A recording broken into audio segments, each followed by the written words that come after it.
Dober dan, dobro jutro. Včeraj je bilo veliko tem na dnevnem redu.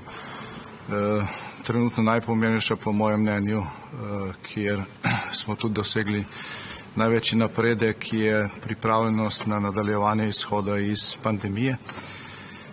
Optimistični podatek, ki smo ga dobili, je, da se bo dobava cepiv v tretjem kvartalu okrepila, cepiv bo dovolj.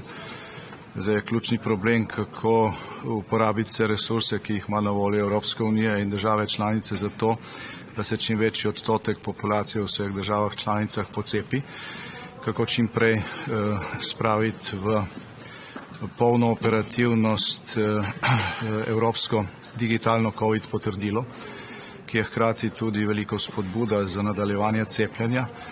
In obstajalo je splošno soglasje o tem, da je čim višja precepljenost preko vseh odstotkov, o katerih smo govorili doslej, ključna zaščita pred novimi variantami, pred varianto Delta, Delta plus in ostalimi, ki bodo zagotovo prišle in bodo bolj nevarne, vkolikor vsaka država posebej, Evropa pa tudi cel svet ne bo čim prej dosegel visoke precepljenosti.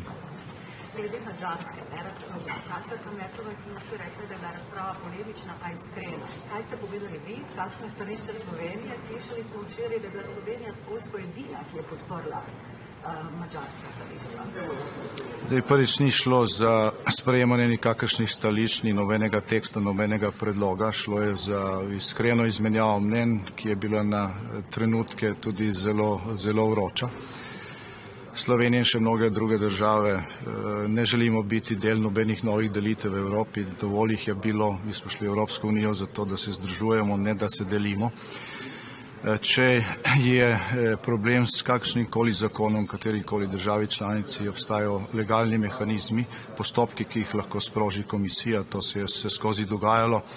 Na koncu dobimo pravno odločitev, ki jo moramo vsi upoštevati in spoštovati. Mislite, da se ta zadeva lahko še zaostri, glede na to, kako ostra so bila stališča nekaterih voditeljev včeraj do Madžarske, da bo komisija to zadevo peljala naprej? Če bo postopek sprožen, bo pa šel naprej. Zdaj stališča so pa seveda bila na začetku zelo vroča, ker so glavno temeljila na medijskem poročanju. Potem, ko so se razjasnila dejstva, je bilo jasno, kaj morebiti ostaja sporno. In razprava je bila bistveno bolj umirjena in mislim, da ne bo povzročala nepotrebnih novih delitev. Danes ste govorili tudi o posevanju nacionalnih načrtov za okrevanje. Slovenija je bila med prvimi, ki je morala, zdaj ima med petimi državami, ki so prosile za podaljšanje. Zanima me, kdaj so se nam slovenski načrti in kje so težave? Zdaj 1. julija pričakujemo obisk celotne Evropske komisije v Sloveniji in takrat bo zelo verjetno tudi prišlo sporočilo o potrditvi tega načrta. Vse te formalne potrditve so vezane na obisk predsednice komisije, v našem primeru komisije, tako da ko gre za potrjevanje na ravni komisije, v bistvu to, ko gre pa za odločitve, ki morajo biti pa še kasneje sprejete na ravni sveta, so pa nekatere stvari še odprte, ampak ne v zvezi s Slovenijo, ampak nasploh v zvezi z veri.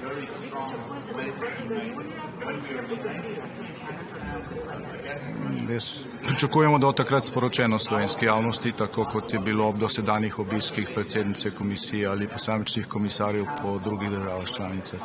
In treba je povedati to, da je bil na začetku, ko smo dosegli dogovor, tudi dosežen neformalni dogovor, da so prve tiste države, ki so bile najbolj prizadete v lanskem letu, predvsem države, ki imajo visok delež bruto domačega proizvoda od turizma. In Slovenija, hvala Bogu, v lanskem letu ni bila med njimi. Včeraj so v Evropskem parlamentu govorili o čim prejšnjem začetku oziroma popolnitvi Evropskega javnega tožilstva. Kdaj bo Slovenija imenovala delegirana tožilca? Takoj, ko bo postopek zaključen v skladu z nacionalno zakonodajo. Slovenija se ne umika iz tega procesa, smo pa dolžni izpeljati postopek, ki bo vodotesen. In mislim, da je bolj pomembno to, da je iz tega postopka odpravljen vsak sum dvoma, kot da bi hiteli, ker Nimamo samo Evropskega tožilstva za zaščito zakonitosti uporabe evropskih sredstev. Vsa tožilstva so dolžna to zagotavljati tudi v tistih državah, kjer v tem mehanizmu sploh ne sodelujejo. Hvala lepa.